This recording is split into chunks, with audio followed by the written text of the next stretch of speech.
ఈరోజు రాష్ట్రంలో ఉన్న ప్రత్యేకమైన పరిస్థితులు ఏమిటో, ఈ ప్రత్యేక పరిస్థితుల మధ్య మీరు పోషిస్తూ ఉన్న పాత్ర ఏమిటో నేను వేరే చెప్పాల్సిన అవసరం లేదు.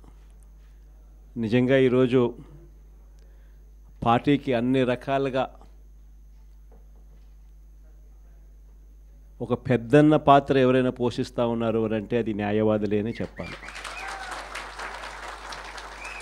అడగకపోతే అమ్మైనా అన్నం పెట్టదన్నట్టుగా, కోరకపోతే దేవుడైనా కూడా వరం ఇవ్వడం అన్నట్టుగా, పిటిషన్ వేయకపోతే, న్యాయస్థానంలో మీరు నిలబడకపోతే న్యాయం కూడా దక్కే పరిస్థితి కూడా ఉండదు.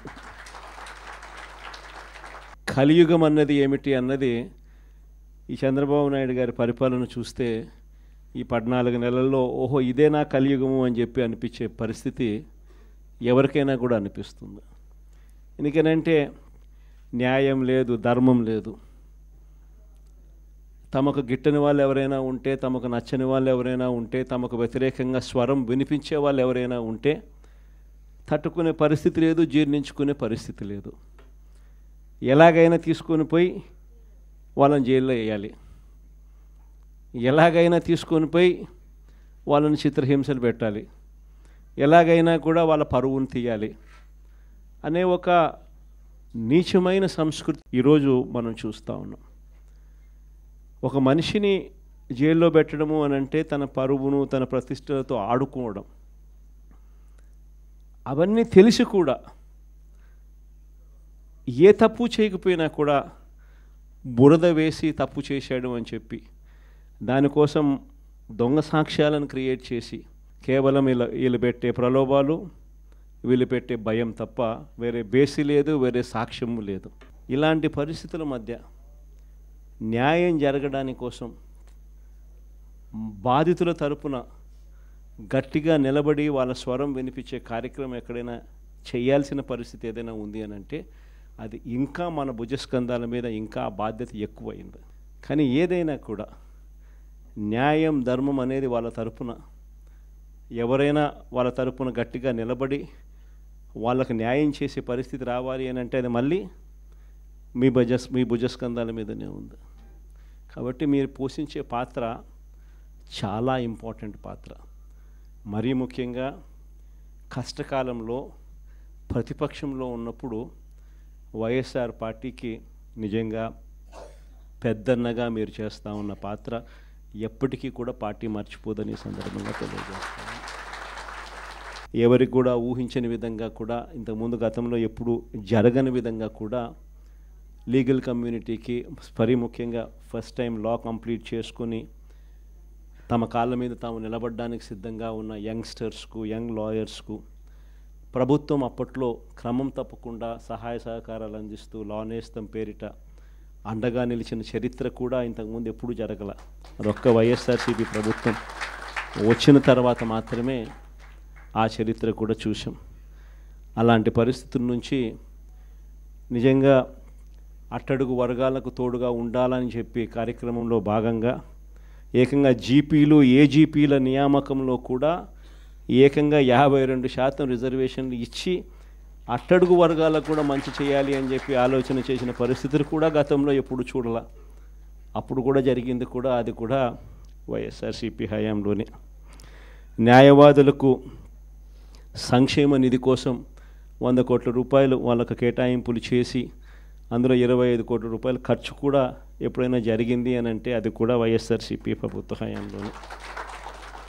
న్యాయవాదుల సంక్షేమ నిధికి కాకుండా ఇన్సూరెన్స్ పథకానికి కూడా 1/3 వంతు వాటాను కూడా ప్రభుత్వమే చెల్లించిన పరిస్థితులు కూడా ఎప్పుడైనా ఉన్నాయి అని అంటే అది కూడా వైఎస్ఆర్సీపీ ప్రభుత్వంలో. ఇవన్నీ కూడా దేవుడి దయతో ఇవన్నీ కూడా అప్పట్లో గర్వపడే విధంగా న్యాయవాదులందరికీ కూడా మనం మంచి చేశాము అని చెప్పి గర్వంగా పార్టీ చెప్పుకునే విధంగా కూడా చేయగలిగాం. కానీ ఈసారి మాత్రం మీ అందరికీ ఇంకొక కొత్త విషయం చెప్తా. జగన్ 2లో వైఎస్ఆర్సీపీ 2లో చూస్తూ చూస్తూ 1.5 సంవత్సరం అయిపోయింది. కళ్ళు మూసుకొని కళ్ళు తెరిచేసరికి ఆ మిగతా 3 ఏళ్ళు కూడా అయిపోతాయి. ఆ 3 ఏళ్ళు అయిపోయిన తర్వాత వచ్చేది మాత్రం ఈసారి ఖచ్చితంగా మన ప్రభుత్వమే వస్తుంది. ఎందుకనంటే ఇంతగా మోసాలు చేసిన పరిస్థితి, ఇంతగా అబద్ధాలు చెప్పిన పరిస్థితి బహుశా ఈ రాష్ట్ర చరిత్రలో ఎప్పుడు కూడా మనం చూసి ఉంటాం. చివరికి లాయర్లకు కూడా మోసం చేసిన పరిస్థితులు కూడా మనం చూస్తూనే ఉన్నాం.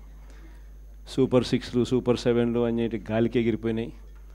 ఇంతకుముందు మన ప్రభుత్వ హయాంలో ఉన్న ప్రతి పథకం కూడా అన్నీ రద్దయిపోయినాయి. వీళ్ళు చెప్పిన హామీలన్నీ కూడా మోసంగా మిగిలిపోయిన పరిస్థితుల మధ్య ఒకవైపున అన్ని అబద్ధాలు మోసాలుగా కనిపిస్తూ ఉన్న పరిస్థితులు ఒకవైపున ఉంటే, మరోవైపున వ్యవస్థలన్నీ కూడా పూర్తిగా దిగజారిపోయిన పరిస్థితులే కనిపిస్తూ ఉన్నాయి. చదువుల రంగం తీసుకున్న, పేదవాడి ఆరోగ్యానికి సంబంధించిన రంగం తీసుకున్న, వ్యవసాయ రంగం తీసుకున్న, లా అండ్ ఆర్డర్ తీసుకున్న, గవర్నెన్స్లో ట్రాన్స్పరెన్సీ తీసుకున్న, ఏ రంగాన్ని తీసుకున్నా కూడా అన్ని రకాలుగా తిరోగమనమే కనిపిస్తుంది తప్ప ఈ రాష్ట్ర ప్రభుత్వంలో ఎక్కడా కూడా పురోగతి, అభివృద్ధి అనేది ఎక్కడా కనిపించని పరిస్థితి. మరోవైపున విచ్చలవిడి కరప్షన్, ఎక్కడ చూసినా కానీ కరప్షన్ అనేది మామూలుగా లేని పరిస్థితిలో ఈరోజు చూస్తూ ఉన్నాం. ఎక్కడ నిలబడినా, ఏ గ్రామానికి వెళ్ళినా కూడా గ్రామంలో పక్కనే బెల్ట్ షాప్ కనిపిస్తుంది. విచ్చలవిడిగా బెల్ట్ షాపులు మన కళ్ళ ముందనే ఎంఆర్పి రేట్ కన్నా ఎక్కువ రేటుకి అమ్ముతూ ఉన్నారు. డైరెక్ట్గా ఎంఆర్పి రేట్ కన్నా ఎక్కువ అమ్ముతూ ఉన్న బెల్ట్ షాపులు ఎవరు నడపాలా అనేది ఆక్షన్లో పాడుతూ ఉన్నారు. ఆక్షన్లో 2 లక్షలు 3 లక్షలు 4 లక్షలు పాడినోనికి బెల్ట్ షాప్ ఇస్తూ ఉన్నారు. ఆ బెల్ట్ షాపు ఎంఆర్పి రేట్ కన్నా ఎక్కువ రేటు కళ్ళ ముందరనే అమ్ముతూ ఉన్నారు. అలా అమ్మించేది ఎవడు అని అంటే పోలీసులు దగ్గరుండి అమ్మిస్తూ ఉన్నారు. ఇది కరప్షన్ అనేది కళ్ళ ముందనే కనిపిస్తూ ఉన్న కరప్షన్. ఎక్కడ చూసినా పర్మిట్ రూములు, ఇల్లీగల్ పర్మిట్ రూములు కనిపిస్తూ ఉన్నాయి. ఏ నియోజకవర్గం తీసుకున్నా కూడా ఇసుక అన్నది ఉచిత ఇసుక అంటున్నారు. ఉచిత ఇసుక ఎవరికి ఇస్తూ ఉన్నాడు అనేది దేవునికి ఎరక. కళ్ళు ఎదుటే కనిపిస్తూ ఉన్నది ఇసుకే మన ప్రభుత్వ హయాంలో కన్నా డబుల్ ది రేటుకి అమ్ముతూ ఉన్నారు. మన ప్రభుత్వ హయాంలో అన్న ఇసుకన్నా కనీసం సంవత్సరానికి 700 కోట్లు 750 కోట్లు గవర్నమెంట్కి ఆదాయం వచ్చేది రాయల్టీ రూపేణ. ఇప్పుడు రాయల్టీ రాకపోగా ఇసుకేమో డబుల్ రేటుకి అమ్ముతూ ఉన్నారు. ఏ నియోజకవర్గం తీసుకున్నా కూడా పేకాట క్లబ్బులు దగ్గరుండి నడిపిస్తూ ఉన్నారు ఎమ్మెల్యేల క్యాండిడేట్లు. పోలీసులు దగ్గరుండి ఆ పేకాట క్లబ్బులకు ప్రొటెక్షన్ ఇస్తూ ఉన్నారు. ప్రతి పేకాట క్లబ్ నుంచి నీకింత నాకింత అని పంచుకుంటా ఉన్న కరెక్ట్. ఎన్ని కళ్ళ ముందరే కనిపిస్తూ ఉన్న కరప్షన్. నేనేం వెరైటీ అని చెప్పడం. కాంట్రాక్ట్లు ఇస్తే అమరావతి మామూలుగా 4,000 4,500 రూపాయలు కడితే బ్రహ్మాండమైన హైదరాబాదు బెంగళూరు లాంటి ప్లేస్లో కూడా 5 స్టార్ లాబీతో ఫ్లాట్లు నిర్మాణం 4,000 4,500 రూపాయలు పెడితే బ్రహ్మాండంగా కడతారు. కాస్ట్ ఆఫ్ కన్స్ట్రక్షన్ 4,500 రూపీస్ దాటదు. అమరావతిలో కాస్ట్ ఆఫ్ కన్స్ట్రక్షన్ 10,000 9,000 కళ్ళ ముందరనే మొబిలైజేషన్ అడ్వాన్స్. ఇంతకుముందు లేదు మొబిలైజేషన్ అడ్వాన్స్, ఇప్పుడు మొబిలైజేషన్ అడ్వాన్స్ ఇస్తున్నారు. అంటే పనులు చేయకమునిపే 10% మొబిలైజేషన్ అడ్వాన్స్. మొబిలైజేషన్ అడ్వాన్స్ 10% ఇస్తున్నారు, అందులో 8% తీసుకుంటా ఉన్నారు. కళ్ళ ముందర కనిపిస్తూ ఉన్న కరప్షన్ ఇవన్నీ. పీపీఏలు ₹4.60. మన హయాంలో ₹2.49 మనం పీపీఏ చేస్తే నానా యాగి చేసినారు. ₹2.49 అనేది రాష్ట్ర చరిత్రలో ఎప్పుడు జరగల. దేశ చరిత్రలో కూడా అతి తక్కువ ధరకు మనము ₹2.49 పీపీఏ చేసుకున్న పరిస్థితులు. అలాంటిది వెన్నుదట్టి ప్రోత్సహించాల్సింది పోయి అప్పుడు కూడా మన మీద బురద జల్లినారు. తీరా వాళ్ళు వచ్చిన తర్వాత పరిస్థితి ఏంటి అంటే ₹4.60 పీపీఏ కళ్ళెదితే. ఇవన్నీ నేను ఎక్కడా కూడా కంటి ముందర కనిపించే కరప్షన్ మాత్రమే చెప్తా ఉన్నా. నియోజకవర్గంలో ఏ నియోజకవర్గం అన్నా తీసుకో, ఆ నియోజకవర్గంలో మైనింగ్ జరగాలన్నా, ఆ నియోజకవర్గంలో మట్టి గ్రావెల్ జరగాలన్నా, ఆ నియోజకవర్గంలో ఎవరైనా పరిశ్రమ నడుపుకోవాలన్నా ఎవరైనా కూడా నడుపుకునే పరిస్థితి లేదు. రావాలా, ఎమ్మెల్యేతో మాట్లాడుకోవాలా, ఎమ్మెల్యేకి ఇంత డబ్బు ఇవ్వాలా, పోలీసులు దాని దగ్గర నుండి సహకరిస్తారు.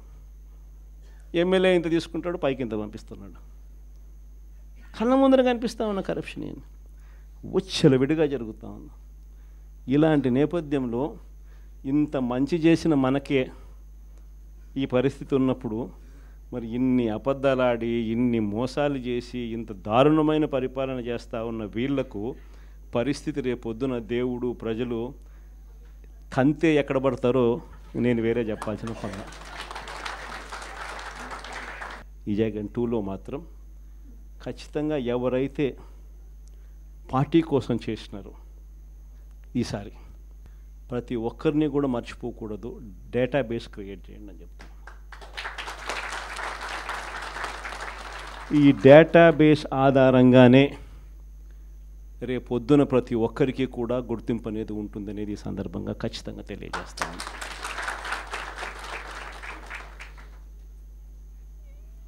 ఇక్కడే కాదు, రాష్ట్ర వ్యాప్తంగా కూడా రాబోయే రోజుల్లో నెక్స్ట్ 1 వీక్లో నెక్స్ట్ వీక్ బహుశా ఒక యాప్ కూడా తయారు చేస్తా ఉన్నాం. దాంట్లో కూడా మీ సీనియర్ లాయర్లు అందరూ కూడా దాంట్లో యాప్లో కూడా ఇన్వాల్వ్ అవుతున్నారు.